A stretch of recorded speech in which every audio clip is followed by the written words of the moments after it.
Bienvenidos a todos. Hoy tenemos el privilegio de sumergirnos en el fascinante mundo de la Kabbalah de la mano de uno de sus más destacados exponentes, Mario Saban. Mario Saban es reconocido internacionalmente como uno de los principales expertos en Kabbalah, cuya dedicación al estudio y la enseñanza de esta antigua tradición ha iluminado los corazones y las mentes de innumerables buscadores espirituales en todo el mundo. Enseña cómo la Kabbalah puede ayudarnos a vivir una vida más plena y consciente, a ser más felices, por el camino del autoconocimiento personal con el método del árbol de la vida. Es doctor en filosofía, en antropología, en psicología, en historia, en teología y en matemática aplicada. A lo largo de su distinguida carrera, Mario Saban ha compartido su profundo conocimiento y comprensión de la Kabbalah a través de libros, conferencias y programas educativos, guiando a otros en un viaje de descubrimiento hacia las profundidades del alma y la divinidad. Hasta este año, 2024, ha publicado 25 libros sobre la historia, el pensamiento y la espiritualidad judía, 14 de los cuales están dedicados a la Kabbalah. Hoy tenemos el honor de tenerlo con nosotros para compartir su sabiduría y experiencias. Prepárense para una presentación inspiradora que nos llevará más allá de los velos de lo oculto y nos acercará a la esencia misma de la existencia. Sin más preámbulos, les invito a dar una cálida bienvenida a nuestro distinguido invitado, Mario Saban. Muchas gracias, profesor Mario Saban, por estar aquí en este encuentro, en el Tercer Ojo. La comunidad estaba esperando, bueno, pues que se desarrollara esta entrevista y para mí es un honor y un placer que esté aquí. Gracias, querido Luis. Muchas gracias a ti por invitarme. Así que, bueno, intentaremos disfrutar estos minutos juntos. Bueno, Mario, ¿podrías compartir con nosotros cómo comenzó tu viaje en el estudio de la Kabbalah y cómo ha evolucionado a lo largo de los años? ¿Hubo algún momento crucial que te inspiró a profundizar en este campo? Bueno, mira, en principio yo la Kabbalah no la puedo disociar, yo diría, de ninguna biografía. En la tradición de la Kabbalah siempre se plantea de que se explica, se habla, se describe desde la experiencia. Y la teoría de alguna forma va detrás tratando de justificar la realidad. Y yo podría eventualmente hacer un balance desde dónde comienza, pero no hay un día exactamente donde esto comienza, porque yo siempre me encontraba estudiando, siempre estuve una vida dedicada al estudio, a la investigación, te diría que prácticamente con un pequeño periodo de 4 o 5 años, que me dediqué a otras actividades cuando era joven, prácticamente toda mi vida fue al servicio del estudio y de la comprensión, por lo cual aquí la cuestión es que es muy difícil saber el momento clave donde yo comencé. Sí, soy consciente de que comenzó en Barcelona, comenzó cuando yo llegué a Barcelona, porque cuando yo estaba en Argentina mis investigaciones eran de historia y eran de filosofía y no había yo entrado en la mística. Quiere decir que en la mística yo comienzo cuando llego a Barcelona, hace más de 20 años, así que te diría que 20 años por lo menos de que comienzo a entrar en la mística, pero no entré en la mística directamente, sino a través de la filosofía y de la teología, tratando de buscar lo que podríamos llamar el núcleo duro, ¿no? Porque tanto en la teología como en la filosofía hay como muchas hay como caparazones y armazones intelectuales que no permiten llegar a la cuestión más esencial. Lo que la mística trabaja es lo esencial, no los ropajes. Y yo me daba cuenta que en historia, en filosofía, en teología, se trabajaban muchos ropajes conceptuales que no llevaban a ningún lado, como tipo bloqueos mentales, donde inclusive mucha gente que llega a la Kabbalah y que viene de la filosofía o que viene de la teología, es como que está buscando la esencia. Entonces yo te diría que en mi recorrido biográfico son los últimos 20 años donde yo realizo el recorrido. Probablemente los primeros años yo llego analizando la historia del siglo I, los orígenes judíos del cristianismo, pero va a llegar un punto, yo te diré, donde la historia ya no me permite ver más allá, y donde para poder ver más allá tengo que entrar en un campo, diríamos, secreto o esotérico en el buen sentido de la palabra, y es cuando ya entro en la Kabbalah, ¿no? Y cuando ya entro en la Kabbalah, bueno, tengo la ventaja de que por mi origen judío yo conozco el hebreo, no solo mi origen judío, sino que además estudié hebreo durante muchos años cuando era pequeño, en la escuela primaria y en el bachillerato. Eso me permitió una comprensión del hebreo. Entonces, claro, está la ventaja de estar en contacto con las fuentes al conocer el hebreo. Porque, claro, los libros de Cábala en castellano o en inglés tienen una limitación. No todos los libros de Cábala están traducidos. Entonces, esta ventaja, de alguna manera, yo la he utilizado mucho a mi favor, porque todas las investigaciones yo las realizo desde las fuentes. Y siempre te diré que mis investigaciones se adelantaron a mis publicaciones. Es decir, yo cuando ya se publicaba un tema, yo ya estaba en otro tema. Siempre me sucedió algo muy parecido. Por ejemplo, cuando mi primera tesis doctoral yo defiendo en filosofía la guía de los perplejos de Maimónides, yo ya estoy absolutamente, totalmente en la Cábala, absolutamente en la Cábala. Y estaba defendiendo una tesis de filosofía, claro, porque yo había comenzado hacía 3 o 4 años en filosofía. Entonces yo estaba defendiendo una tesis donde yo ya no me sentí identificado con esta tesis, porque ya era como una tesis, podríamos decir, atrasada. Y cuando llego a la de antropología en el 2012 en la Universidad Rovira y Virgili de Tarragona, ahí sí, esta es mi primera tesis de Kabbalah, y te diría que sacando las investigaciones en historia, todas las demás se fueron concatenando en los temas de mística hebrea, ¿no? Sean cosmogonías, sean psicología, sean las diferentes ramas. Así que yo llegué de manera natural, vuelvo a reiterar, ¿no? Con esa ventaja que me permitió el conocimiento del idioma hebreo, para ir directamente a las fuentes, que me sigue permitiendo esa ventaja, porque vas directamente a los escritos de Luria del siglo XVI, o a los escritos de grandes cabalistas del siglo XIII o del siglo XII, y los puedes leer en su versión original.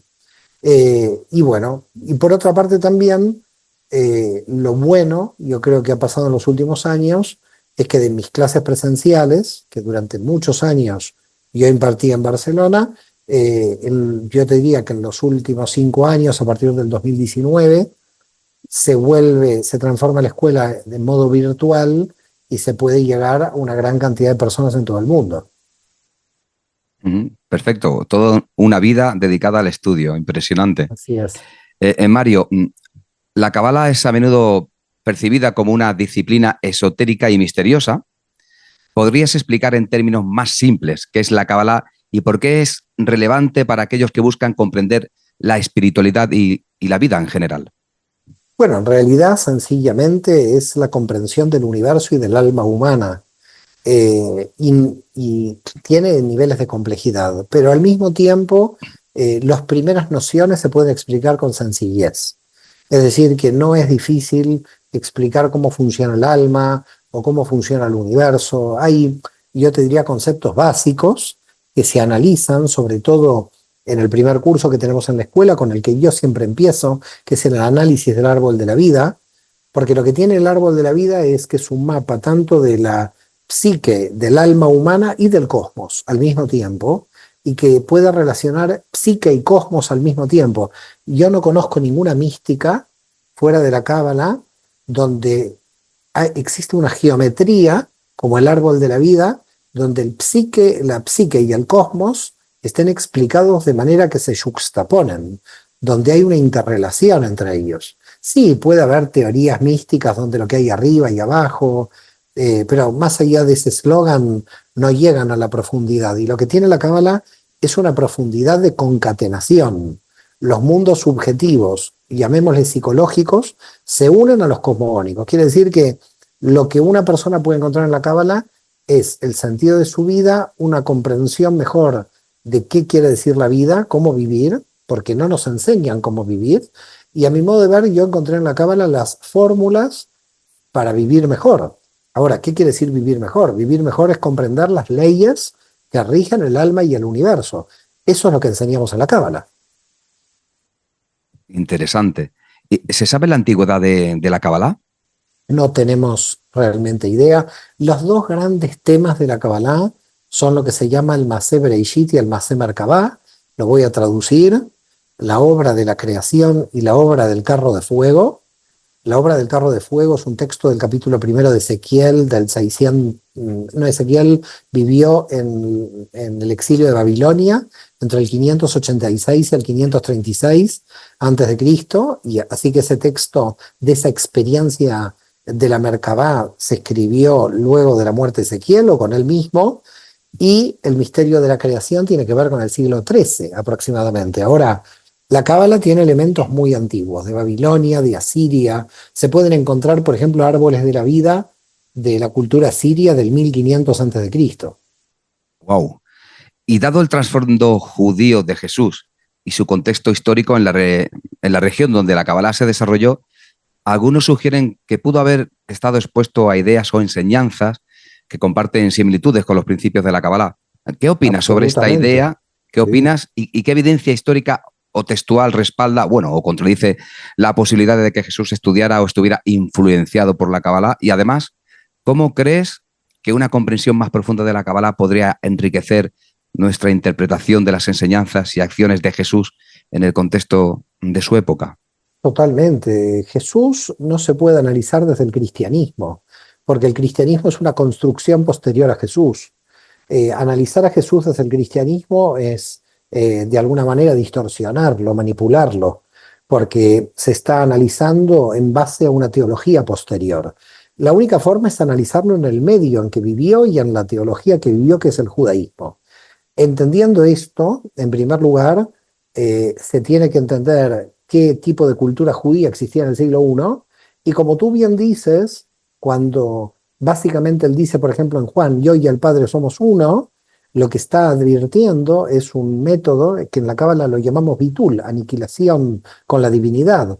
Quiere decir que como místico judío indudablemente fue un cabalista, es decir, está dentro de la tradición mística judía. Y además, fíjate, uno de los temas fundamentales de la mística judía, que para mí es una prueba, pero la gran prueba, casi no tenemos que probar nada aquí, es lo que nosotros llamamos en la tradición de la Cábala el Tikkun Olam, la rectificación del universo, la lucha por el bien en el mundo, por el bien en el universo. Y todas las parábolas de Jesús iban para lo que se llama la construcción del reino de Dios. Y el reino de Dios no es ni más ni menos que el Tikkun Olam, que la rectificación.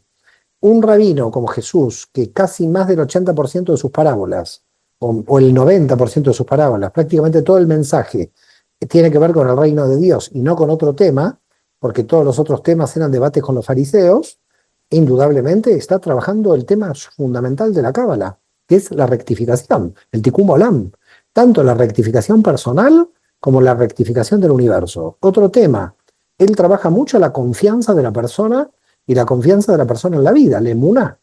Por eso muchas veces dice, tu fe te ha salvado. Lo que pasa es que creemos que tu fe te ha salvado en términos del cristianismo, es creer que Él es Dios o creer en los dogmas de la iglesia. Esa no es la fe de Jesús, es la fe en Jesús, que esto es diferente. Entonces, hay una emuná, hay una confianza. Cuando Jesús está diciendo tu fe te ha salvado, tu confianza te ha salvado, no una fe en el dogma que aparece 4 siglos posterior. Con lo cual hay que entender a Yeshua de Nazaret como rabino y como cabalista en el contexto de judío del siglo I. Para Mario, ¿cuál es la diferencia entre religión y espiritualidad? Eh, la diferencia entre la religión y espiritualidad es que la persona del mundo espiritual, de alguna manera yo te diría que vive camino del paraíso. Y la persona en el mundo religioso vive el infierno de los dogmas. La persona que está en el mundo religioso en general tiene miedo y culpa. Siempre tiene miedo y culpa. Y vive permanentemente autocensuras. Se censura su sexualidad, se censura su materia, permanentemente. Alguien religioso es una persona que yo te diría que está castrada. En el mundo espiritual nos liberamos de la castración. Wow, impresionante estas palabras. Así pensaba yo también, ¿no? Yo muchas veces digo que la religión es para los que temen en el infierno ir al infierno y la espiritualidad es los que ya han estado allí, ¿no? Con ese viaje del héroe, es el autoconocimiento, ¿verdad? Fíjate, William Blake, el gran poeta inglés, que fue un gran místico, ¿no? Está enterrado en unas iglesias masónicas de influencia masónica en Londres, que dijo, en el centro del infierno está el paraíso. Wow. Tienes que caminar primero por el infierno para llegar al paraíso. Bueno, al final esto es como una lucha, ¿no? Entre el bien, el mal, la oscuridad, la luz, el yin y el yang. Sí, es el bien y el mal. Cuidado con hacer una equivalencia de oscuridad y luz. Ahí hay que tener cuidado. No hay equivalencia en Cábala. Hay una luz que también trae mal y una oscuridad que es buena. No es una lucha entre luz y oscuridad, es una lucha entre el bien y el mal, donde el mal puede utilizar tanto la oscuridad como la luz. Y el bien también, ¿eh? Así que cuidado con hacer una equivalencia de entre la oscuridad y la luz. No es una lucha entre la oscuridad y la luz. Es una lucha entre el bien y el mal, donde el mal y el bien se pueden disfrazar tanto de oscuridad como de luz. Es un poco más complejo. Has escrito varios libros sobre la Kabbalah y los estudios judaicos. ¿Cómo abordas el desafío de comunicar conceptos complejos de una manera accesible para un público más amplio? ¿Cuál es tu enfoque para hacer que estos temas sean comprensibles para personas que pueden estar menos familiarizadas con ellos? Mira, hay que tener, a mi modo de ver, hay una línea muy fina que yo llamaría una línea intermedia, casi la línea intermedia del árbol de la vida, que es no caer en conceptos académicos que la gente no comprende, porque como decía Popper, el profesor que no se sabe explicar es que él no entiende lo que está impartiendo, y a mí me gusta lo que dice Popper, y no hay que caer en una sencillez que sea tan sencillo que se pierda realmente el mensaje de fondo, porque se puede volver tan sencillo a través del marketing o con mezclas, por ejemplo, de coaching, etcétera, que se tergiverse también por tanta sencillez. Entonces, hay que cuidar esa complejidad conceptual y hay que hacerla sencilla a esa complejidad. Se puede, pero es un trabajo, no es tan simple, porque en realidad, por ese motivo hay que tener cuidado, porque si lo haces demasiado sencillo, la gente puede generalizar demasiado los temas y se puede perder y no llega a la cábala, y si lo haces muy complejo tampoco llega a la cábala. Así que yo creo que tenemos como dos enemigos, la mucha simpleza y la mucha complejidad. La mucha complejidad es un enemigo porque la gente no entiende y la mucha simpleza la gente no entiende. Por tanto, hay que tomar una vía intermedia donde hay que hacer sencillos los conceptos complejos y yo creo que esto se hace con muchas clases. Yo creo que un maestro tiene que tener muchas clases para darse cuenta e ir afinando cuando el auditorio, ¿no? Es bueno ver el auditorio, tanto virtual, a ver qué caras ponen, porque si no entienden nada, tienes que reajustar tu clase permanentemente. Para mí la mirada de los alumnos es muy importante, sea presencial o virtual, tengo que estar mirando, monitoreo la mirada porque tengo que, a ver, darme cuenta de si realmente se están entendiendo los temas. Por supuesto, siempre en una clase hay que dejar espacio para las preguntas, también para saber dónde están los temas más complicados. Y en general los temas más complicados siempre se reiteran. Siempre te diría que son los mismos temas los complicados. Es decir, que uno también puede elaborar con el tiempo, yo te diría un tipo de respuesta tipo a muchos de los problemas. Claro que hay mentes brillantes, que son grandes alumnos, que entran con un nivel conceptual y de desarrollo de su experiencia de alma tan alto que te traen nuevos temas.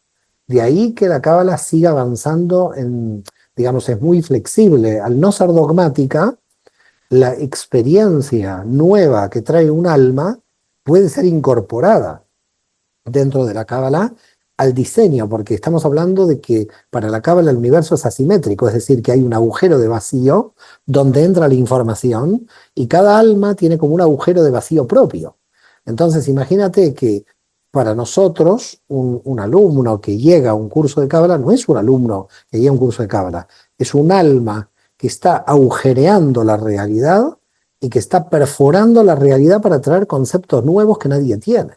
Es decir, nosotros no solamente amamos al prójimo porque el mandamiento es amarás a tu prójimo como a ti mismo, sino porque además nuestro prójimo es una imagen divina que nos trae información especial de la divinidad. Es decir, cada uno de nosotros está bajando una información que no la trae otro. Con lo cual, ¿yo por qué tengo que observar lo que tú analizas, lo que tú piensas o qué tipo de pregunta? Porque tu tipo de pregunta es una perforación diferente del universo y tu alma está trayendo una información que yo no tengo. Por lo tanto, hay una necesidad muy grande del otro como banco de información, no por el amor moral, sino por necesidad física de la información. En tu experiencia como educador y conferencista, ¿cuáles son las preguntas más comunes que recibes sobre la Cábala y cómo las abordas?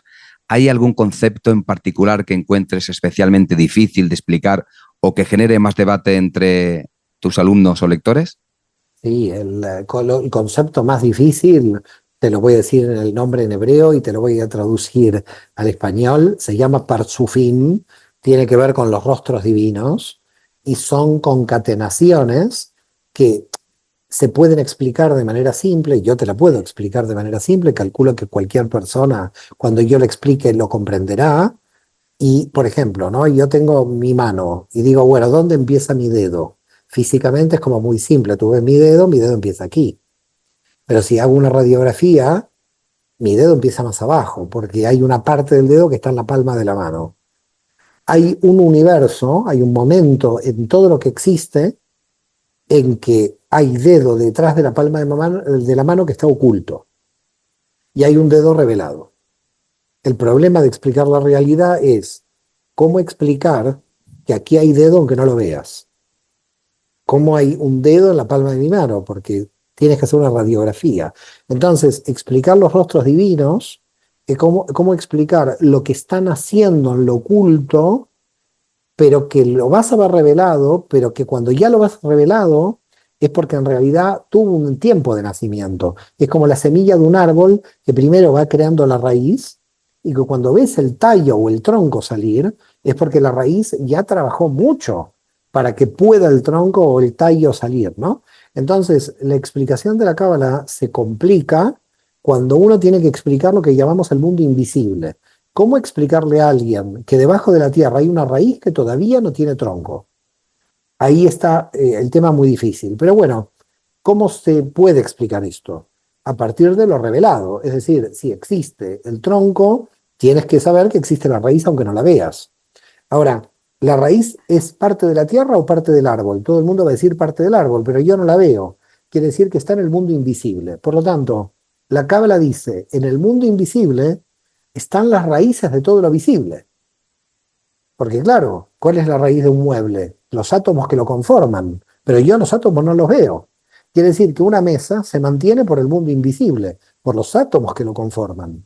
Yo no veo los átomos de una mesa, pero sí veo la mesa.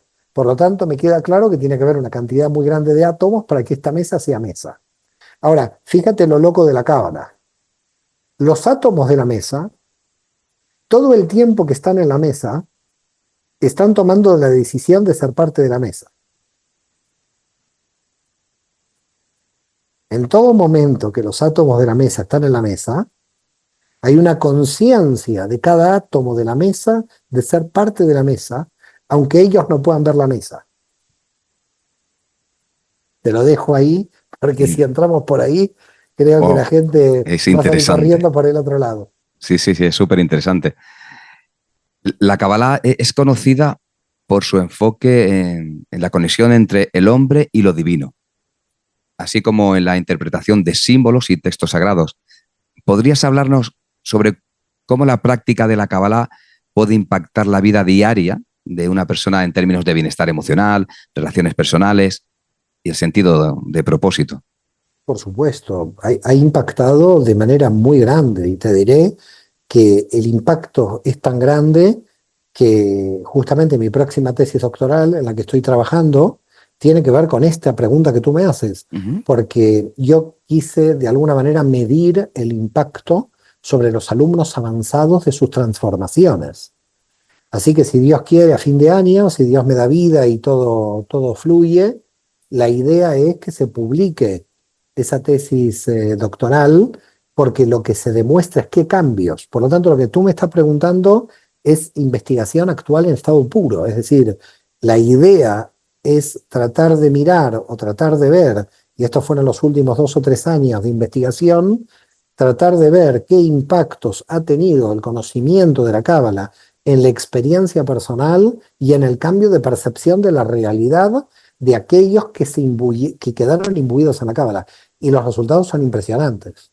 Porque claro, tú puedes ver tu resultado en tu experiencia personal, pero si los otros no declaran sus cambios, tú no lo puedes saber.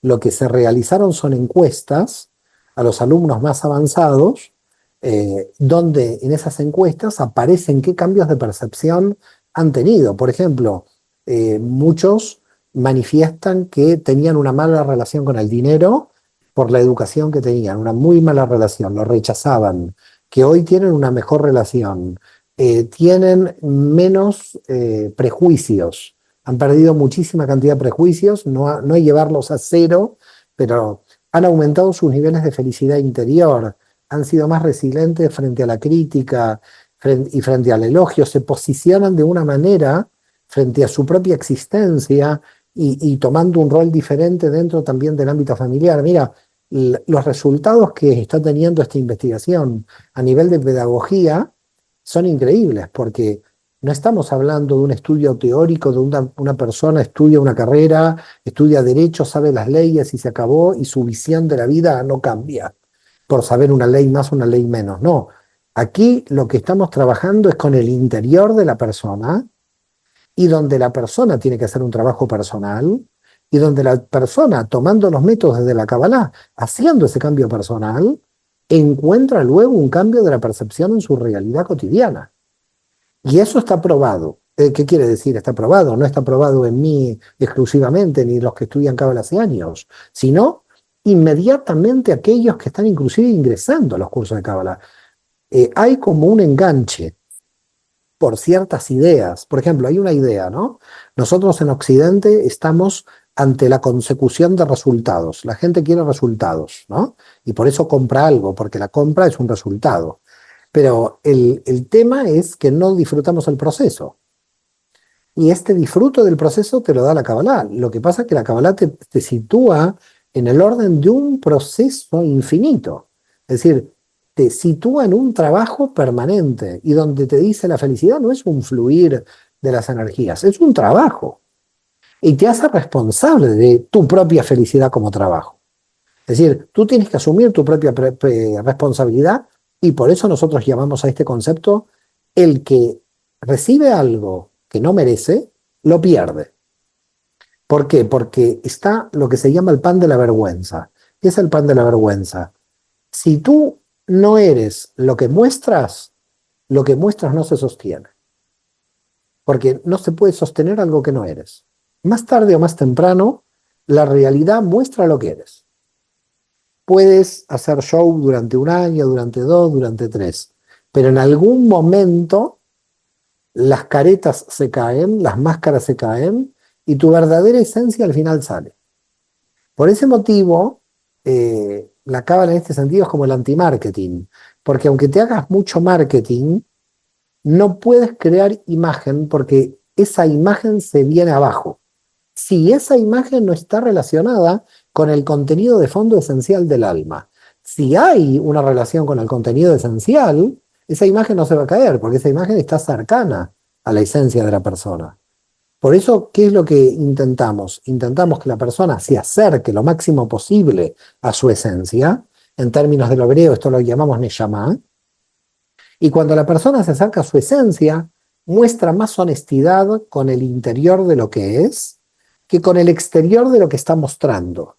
Entonces, porque vivimos en una sociedad yesódica, donde la gente necesita mostrarle a los demás. Necesita mostrarle a los demás porque lo que tengas para los demás, de alguna manera, marca la importancia. Y es una sociedad enferma, porque está basada solamente en lo superficial y no trabaja el contenido de fondo. Si no hay un trabajo de contenido de fondo, ¿cómo te vas a quedar? ¿Solamente en la superficie? No te puedes quedar solamente en la superficie, porque la superficie construye un ídolo, es la idolatría, ¿no? Es decir, el objeto que compras es un ídolo. Si lo estás comprando para mostrarle al otro lo que puedes comprar. Si estás comprándolo porque realmente a ti te gusta y va con tu contenido y es honesto contigo, entonces ese objeto es instrumento de tu realidad interior. Con lo cual la cábala no está en contra de la materia, está a favor de la materia como instrumento al servicio de tu crecimiento. Pero si tú solamente lo estás comprando al servicio de construir una imagen en el exterior, los cabalistas dicen que la persona más esclava es la que busca el reconocimiento del exterior. Esa es la persona más esclava que hay, la que permanentemente está tratando de ver cómo lo ven los demás. Es una persona enferma y desequilibrada de estar construyendo una imagen de lo que no es. Aquí le hemos dado en esta sociedad el poder al ego. Claro, pero en la cábala fíjate que el ego no es malo, al ego desequilibrado. Es decir, el ego es un automotivador muy grande. El ego nosotros en la cábala no lo consideramos malo, lo consideramos un gran automotivador. El problema del ego es cuando se desequilibra. En verdad, desde el punto de vista de la cábala, todo es bueno de acuerdo a la dosis, como decía Paracelso. El problema es si se extralimita algo o eventualmente si no se ajusta a la energía que ese algo necesita. Entonces nosotros en la cábala, ¿qué explicamos? Explicamos lo que son las clipot, que son los desequilibrios que tiene cada persona y que la persona sea responsable de encontrar esos desequilibrios. Ahora, ¿por qué alguien tiene que ver sus desequilibrios? ¿Por qué los tiene que reconocer? ¿O por qué los tiene que intentar cambiar? Porque para la cábala es otra vez otro tema físico, no es moral. Un desequilibrio es una pérdida de energía. Es decir, desde el punto de vista de la cábala, un alcohólico no está mal por un tema moral. Se puede alcoholizar lo que quiere si quiere. Está mal porque en realidad está perdiendo energía que no le está situando en un verdadero lugar. Es decir, la cábala trabaja no con la moral, con la física. Entonces, nosotros con un desequilibrio perdemos energía. Una persona desequilibrada, en cualquier desequilibrio, sea en la materia, en lo sexual, en el ego, cualquier desequilibrio, con respecto a una relación de poder, cualquier desequilibrio, lo que está produciendo en el alma es un desgaste, una pérdida de energía. Una pérdida de energía que es como una persona que tiene un auto con combustible y tiene un agujero en el tanque de combustible y todo el día está perdiendo. Entonces, para nosotros en la cábala, ¿por qué queremos arreglar? ¿Por qué intentamos arreglar el desequilibrio? Para que la persona no pierda energía y que esa energía se pueda focalizar sobre algo bueno, sobre algo constructivo. Mario, como experto en la Kabbalah, ¿cómo ves su relación con otras tradiciones espirituales y filosóficas? ¿Hay áreas de convergencia o diferencias significativas que destacarías entre la Kabbalah y, por ejemplo, la filosofía oriental o la espiritualidad occidental? Muchas, hay muchas convergencias y diferencias, claro, porque las diferencias vienen de las cuestiones culturales. En principio, lo que más es la convergencia entre la Kabbalah, el sufismo, la mística cristiana. Todos tenemos una convergencia de paz, de, yo diría, de ir hacia el uno, hacia el único, hacia la fuente, y todos tenemos un camino hacia la fuente. Lo que pasa es que cada uno tiene otra estrategia. Hay que mirar qué estrategia sigue cada uno. Por ejemplo, para nosotros, desde el punto de vista de la tradición mística del judaísmo, la castidad es un desequilibrio. Una persona tiene que realizar las relaciones sexuales dentro de una estructura, ¿no? Que es el matrimonio, pero que básicamente no puede anular un designio divino que es la naturaleza del cuerpo. Entonces, por ejemplo, sabemos que en la Iglesia Católica y en otras hay como una especie de admiración a la continencia sexual permanente. Nosotros no admiramos eso. Nosotros no podemos admirarlo porque esa es una energía que se pierde. Por lo tanto, ahí hay una diferencia. Con respecto a Oriente, nosotros tenemos desde la Cábala una visión, yo te diría, de no subir a la luz, sino de bajar la luz a la materia. Es decir, que subimos a la luz, pero para bajarla, porque somos sujetos encarnados, con lo cual no vivimos, están buscando la luz desesperadamente. Cuando ya tenemos algo de luz, ya bajamos para aplicarla. Yo te diría que la cábala tiene un aspecto más práctico, si se quiere, donde como sujetos encarnados, como almas encarnadas, tenemos que bajar la luz. Y a veces aquellas personas que están en Oriente, eh, meditadores de 20 años en un ashram, están como en una búsqueda de luz prácticamente permanente, y para nosotros esa búsqueda de luz permanente, por supuesto, es buena para aquellos que la ejercen, pero es mala a nivel de la humanidad porque tenemos que bajar la luz a la materia. La materia es una dimensión que no podemos renunciar. Así que hay diferencias, pero te vuelvo a reiterar, todos estamos en un camino de unidad. Todos entendemos que cada uno en su camino está cumpliendo una función. Y al enseñar sobre la Kabbalah, ¿cómo integran los aspectos teóricos y prácticos de esta disciplina? ¿Hay, Mira, hay, ejer- eh, hay ejercicios o prácticas específicas que recomiendas a quienes deseen experimentar directamente los principios y conceptos de la Kabbalah en sus propias vidas? mira, la Cábala tiene tres formas de, podríamos llamar meditación. Una meditación que es una meditación por el estudio, Ujú. una meditación por la acción y una meditación por la contemplación. El único problema es que en general la gente entiende meditación por contemplación. Las otras dos no las comprende. Meditación por el estudio es estudiar profundamente los textos, tratar de analizarlos desde el hemisferio izquierdo y derecho del cerebro, tanto a nivel racional como a nivel intuitivo. Por lo tanto, el estudio es una vía de meditación. Y muy importante, la acción es una vía de meditación. Ayudar al prójimo, al herido, a un enfermo, a un anciano. Las acciones son formas meditativas también, dentro de la realidad. Y luego está la meditación que casi todo el mundo conoce, de contemplación, que es control de la respiración, nombrar los nombres de Dios, visualización de colores, etcétera, que ya estaríamos hablando de contemplación. Cada alma, según la Kabbalah, tiene una tendencia diferente. Claramente, por ejemplo, mi alma tiene una tendencia al estudio, como forma de meditación. Y es la que ejerzo, porque es la que de alguna manera mi alma me impulsa por su propia naturaleza.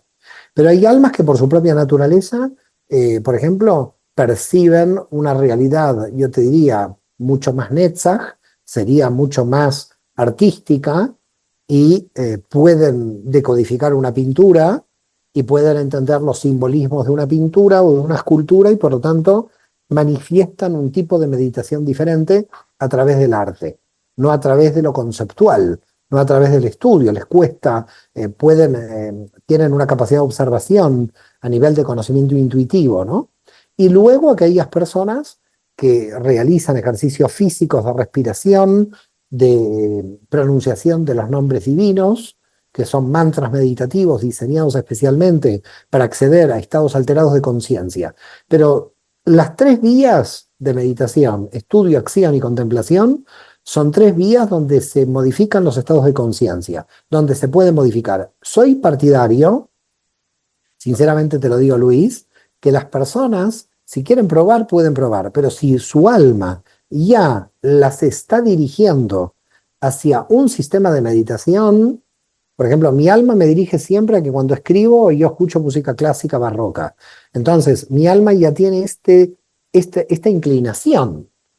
Entonces, hay gente que, por ejemplo, hace deporte y entra en estado meditativo mientras está haciendo deporte. Yo no, a mí no me pasa, pero hay gente que sí le pasa. Entonces, yo creo que hay que respetar el alma de cada uno tiene un camino. Puede probar, pero en general el alma ya tiene una naturaleza por el cual ya conoce su camino de meditación y de cambio de nivel de conciencia. Y creo que el que lo encontró, feliz de él, bienaventurado el que encontró su camino en el alma. ¿Y cómo podemos saber si te dirige lo que me estás contando, si es el alma o el ego? Porque el ego muchas veces quiere ser espiritual también, por lo que tengo entendido. No importa quién te dirija, en principio, lo más importante es que primero hagas el esfuerzo. Porque si te dirige el ego y creces, es un buen instrumento para crecer. Porque el ego no es malo, te vuelvo a reiterar desde el punto de vista de la cábala. Si te dirige el ego, que está en un nivel más bajo, pero tú lo logras, quiere decir que en algún momento el ego te dejará de dirigir. Es decir, el ego te puede decir algo para estimularte, pero va a llegar un momento que vas a tener un estímulo más allá del ego. Y el ego ya cumplió su función. Por lo tanto, si uno se estimula a partir del ego, no está mal que se estimule. Lo peor es que no se estimule de nada, que ni el ego lo ayude, que esté en el vacío existencial y que esté inoperante y el ego esté inoperante. El ego es una herramienta que hay que utilizar. Entonces, si tú lo utilizas bien para automotivarte y crecer, está perfecto. No hay ningún problema. Está siendo bien utilizado. El problema del ego es si se está autoengañando y realmente no sube, sino que sube la teoría. Puede haber un autoengaño mental por un ego desequilibrado. Pero un ego que no está desequilibrado, un ego equilibrado, te puede automotivar a subir. Es verdad que con los pasos de los años te das cuenta que tú ya no subes por el ego, tú subes por el placer de subir. Pero al principio, cuando alguien es joven, se tiene que automotivar. Por ese motivo, la familia es la primera motivadora del ego en los jóvenes. Si un joven alcanza un puesto de trabajo importante en su trabajo y alcanzó algo en la materia, un reconocimiento, la familia lo tiene que aplaudir. Lo que pasa es que en un momento la familia va a desaparecer. Él se va a tener que aplaudir solo. Es decir, en un momento tu madre y tu padre morirán, tus hermanos estarán con sus cosas, eh, entonces ya no hay que depender del aplauso. Si dependes del aplauso exterior, es que tienes el ego desequilibrado. Pero si no dependes del aplauso exterior y tú lo haces por ti mismo, por tu propia alma, no porque estás esperando el aplauso exterior, entonces no tienes un ego desequilibrado. Tienes un ego equilibrado en función del placer que te da subir en tu nivel de conciencia. Como tenemos claro que el alma llega aquí a la Tierra para experimentar, ¿es posible que use al ego como máscara para esas experiencias? Por supuesto, es que el alma usa todo como máscara, no solo el ego. Usa el cuerpo como máscara, usa la familia como máscara, usa todo. Nosotros somos máscara pura. Nosotros tenemos todo máscaras. Todas esas máscaras las tiene que utilizar el alma para revelarse con V, ¿no? No con B larga. Entonces, se revela, se exterioriza el alma a través de esos instrumentos. El problema de una persona que se desequilibra es creer que la persona es la máscara. Si la persona se cree la máscara, estamos ante un problema. Porque entonces estamos ante un problema de autoidolatría. Es decir, hay una fina línea, pero que se puede comprender, entre el reconocimiento del mérito personal y la autoidolatría. Yo me reconozco mi mérito personal en muchas cosas, así como reconozco desequilibrios en otras, porque somos seres humanos. Pero si ese mérito que yo me estoy reconociendo pasa a ser una vanagloria del mérito, entonces tengo el ego desequilibrado. Pero el reconocimiento del mérito no es ego desequilibrado, el reconocimiento del mérito es producto de la buena autoestima. Entonces hay mucha gente que aquí se complica la vida con estos conceptos porque cree que cada vez que reconoce su mérito es que tiene el ego desequilibrado. No es el ego, es el ego. No es el ego. Es el reconocimiento de tu mérito. No puedes estar todo el tiempo reconociendo tus desequilibrios. Porque si no te vas a hundir en el fango. Uno tiene que reconocer sus desequilibrios y reconocer lo virtuoso de las virtudes que ejerce. Y eso es parte del crecimiento de la autoestima, de una buena autoestima. Pero una buena autoestima no es egoica. Al contrario, el que necesita del ego es que tiene baja autoestima.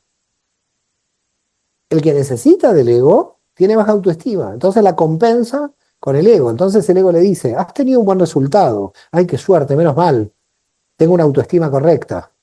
El ego está como tranquilizando en todo momento a la persona que tiene baja autoestima. Por eso el ego se desequilibra cuando alguien tiene baja autoestima. Cuando alguien tiene una buena autoestima, al ego lo tiene a raya, porque ya sabe quién es, ya sabe lo que es. Es decir, una persona que sabe quién es no necesita del aplauso de los demás. Ahora, los demás le aplauden, bienvenido al aplauso. Tampoco le vamos a decir a la gente no me aplauda. Pero no te tiene que afectar a los fines del desequilibrio egoico. Es decir, puedes y debes dividirla. Porque si tienes desequilibrio egoico, quiere decir que tienes baja autoestima. Ahí está, que siempre necesitas el aplauso de los demás. Eso se ve hoy en día mucho con el tema de las redes sociales, nos hemos dado cuenta todos, que siempre estamos con la foto, bueno, yo no me incluyo porque no, de momento no lo hago, pero muchísima gente está siempre haciéndose fotos en cada momento del día para obtener likes, los corazoncitos, para que la gente le diga qué guapa o qué guapo que está, pero por todo, ¿verdad? Ahí es Sí, donde sí. está el ego desequilibrado totalmente. Eso, y claro, porque el ego se desequilibra en lo más superficial, no utiliza la superficie. Cuando nosotros desde la escuela de Cábala tuvimos que plantear el tema de marketing, para mí fue muy duro, porque yo con el equipo de marketing siempre tenía problemas de que yo no quería hacer marketing porque yo quería bajo perfil. Y me decían, ¿cómo va a tener bajo perfil si entonces la escuela no lo conoce nadie? Entonces yo me di cuenta de que ahí había como una especie de conflicto, que yo tenía que en algún momento públicamente no tener bajo perfil, pero sí tener bajo perfil en mi vida privada.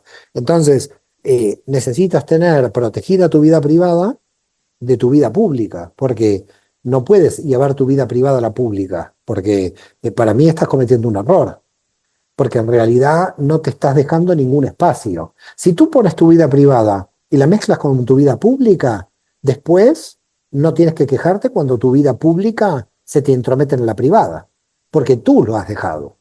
Es decir, si tú muestras en las redes tu vida privada, luego no te quejes que el público entra en tu vida privada, porque tú has hecho pública tu vida privada. Por lo tanto, para mí, claramente, hay una diferencia entre Tiferet y Yesod. Mi vida privada y la vida pública. ¿Y por qué cuido la vida privada? Para que luego nadie tenga excusa de entrar en mi vida privada. Si yo hice pública mi vida privada, luego no tengo que decir ni mu de que alguien se meta en mi vida privada. No puedo defender una vida privada que yo ya la expuse públicamente. Así es, así es. Está claro en lo que dices. Fíjate que yo creo que nos hemos conectado hacia lo de fuera y nos hemos desconectado en lo esencial, en el interior, en nuestro yo. Por ese motivo, hay que aprender de Oriente a ir hacia adentro y hay que aprender de Occidente a ir hacia afuera. Lo que Así pasa es es, que Occidente fue tanto hacia afuera que solamente nos quedó el afuera y Oriente fue tanto hacia adentro que solo les quedó el adentro. Por eso la Cábala para mí une Oriente y Occidente en su mística, porque le da la importancia al afuera y le da la importancia al interior. Y entiende que ambos, si son creaciones divinas, tienen una función, pero que se tienen que equilibrar mutuamente. Si tú estás todo el tiempo fuera, estás desequilibrado, como Occidente, y las redes es una muestra de este nivel de desequilibrio, porque hay una desesperación en salir en las redes. Ahora, si tú sales en las redes porque tienes contenido, me parece muy bien. Si estás desesperada y no tienes contenido, estás en la superficie. Por ese motivo hay un problema en la superficie. En la superficie están ambos grupos, los que venden humo en la superficie y los que intentamos tener contenido para llevarlo a la superficie, porque al final, fíjate, cuando tú escribes un libro y lo publicas, el libro sale a la superficie, pero es un intento de llevar el contenido a la superficie. El problema que estamos teniendo hoy en las redes y en Occidente es la venta del humo. Es decir, gente que te dice, amémonos, viva el amor, somos todos hermanos, viva el amor, y tú a los 5 años no tienes ningún contenido, tienes unas palabras muy hermosas y cariñosas que no tienen fondo. Entonces, pero yo creo que la velocidad de la superficialidad está llegando a tal extremo que no hay retorno. Es decir, que la gente se da cuenta del extremo al que se está llegando. Entonces, ya no se puede vender algo que no tienes. Por ese motivo, el vendehumo ya está quedándose sin humo tampoco, porque ni humo tiene. Entonces, a mi modo de ver, aquellos que sigamos trabajando en el contenido podremos dar alguna cosa en la medida en que seamos serios en trabajar e investigar el contenido, y aquellos que se quedarán en el eslogan podrán tener una montaña rusa de gente, pero se caerán con el tiempo, porque no hay fondo. Esto es, mira, te voy a dar una pauta cultural. Si tú vas, por ejemplo, a una librería de usados, de libros usados, puedes ver los libros de la década del 70. Todos hablaban de política. Todos están perimidos, porque la política del 70 y el 80 cambió radicalmente con respecto a la del 2020, vamos al 2030. Pero Platón se sigue vendiendo.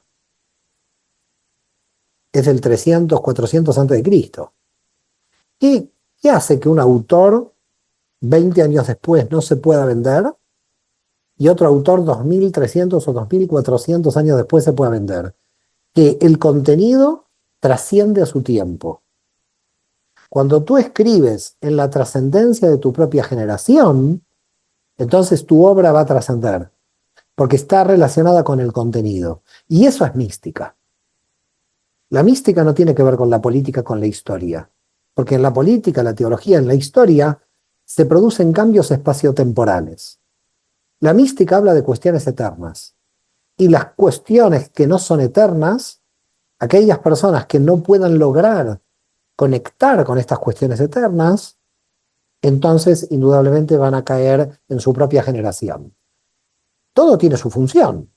Aquellos que también hablan de lo circunstancial, espacio-temporal, tienen su función, pero tiene una función limitada. Y nosotros tenemos que trabajar desde la mística en términos de eternidad, en términos de ver cómo rectificamos el universo, en términos de un largo plazo, no de corto plazo. Y por eso el mundo anda tan mal, porque los políticos solo calculan el corto plazo, y así nos va. Por eso los místicos tenemos cada vez más responsabilidad política, en el sentido de que tenemos que mostrar el largo plazo. Si no tenemos largo plazo, la política nos puede llevar a una destrucción de corto plazo. Es muy interesante lo que estás diciendo. Estoy de acuerdo totalmente con estas palabras.